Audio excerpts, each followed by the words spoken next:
देखिए आपने तस्वीरें देखी, जरा आप आपको दिखा दे। देखिए सूरजपाल का ये आश्रम है, ये वही आश्रम है जो आलीशान आश्रम है जिसकी चर्चाएं खूब हो रही है। इसके अंदर तमाम वो सुविधाएं हैं जो 5 स्टार होटल में होती है। तो ये सूरजपाल के आश्रम की तस्वीर हम आपको दिखा रहे हैं और इसलिए सवाल उठ रहे थे कि कई जगह, ये ना सिर्फ एक जगह यानी कि सिर्फ ना उत्तर प्रदेश में बल्कि कई राज्यों में बाबा का ये जो आश्रम है कई।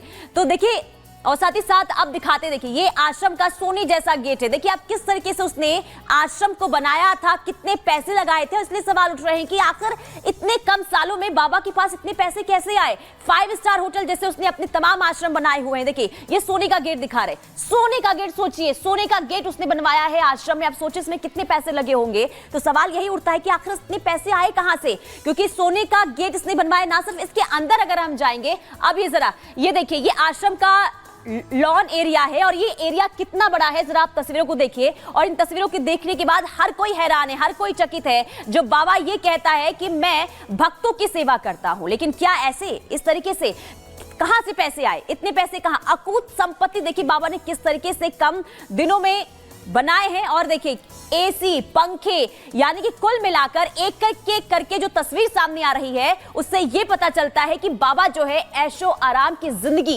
किस तरीके से जीता रहा है। और आम लोग, जो गरीब लोग होते हैं, जो मासूम लोग होते हैं, उनकी आंखों में धूल झोंकता रहा, लेकिन अलग से वो संपत्ति बनाता रहा। और यही वजह है कि आश्रम में सत्संग भवन और झूला, झूला देखिए, झूला, इस झूले की तस्वीर भी देखिए आप जरा, किस तरीके से इसने फूलों के जरिए और साथ में यहाँ पर देखिए किस तरीके से उसने अपनी जो कहें जहाँ बैठता है वो किस तरीके से उसने बनाया हुआ है। और यही वजह है कि बाबा को लेकर अब सवाल उठने लगे हैं कि क्या ये बाबा है या फिर पाखंड जाल है, भ्रम जाल में किस तरीके से इसने लोगों को फंसाया। इन तस्वीरों को लेकर अब लोग भी सवाल पूछने लगे, ना सिर्फ लोग बल्कि जो उनके भक्त हैं उनसे भी अब आवाज उठने लगी है कि आखिर इतना बड़ा हादसा हो गया, बाबा कहाँ है, किस कोने में छुपा हुआ है। क्योंकि तस्वीरें जो सामने आ रही है वो कहीं ना कहीं भक्तों की आंखों से पर्दा उठा रही है। तो ये तमाम तस्वीरें आपको दिखा रहे हैं जो ये बता रहा है कि ये बाबा नहीं बल्कि पाखंड है।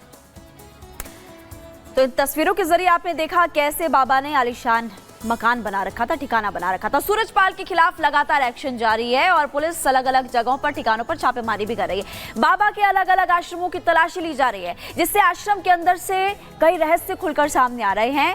आप उस रिपोर्ट के जरिए देखिए।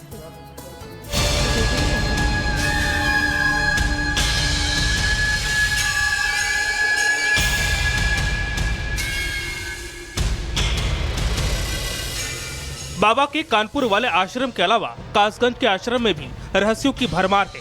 बाबा के आश्रम को 3 भागों में बांटा गया है।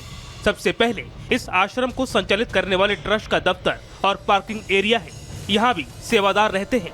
अगले हिस्से में एक बड़ा ग्राउंड है जहाँ सत्संग और भक्तों के लिए भंडारा आयोजित किया जाता है। भक्तों को सिर्फ यहीं तक जाने की इजाजत है। अब आता है आश्रम का वो हिस्सा जहाँ पर आम भक्तों को जाने की इजाजत नहीं है, केवल खास सेवादार ही अंदर जा सकते हैं।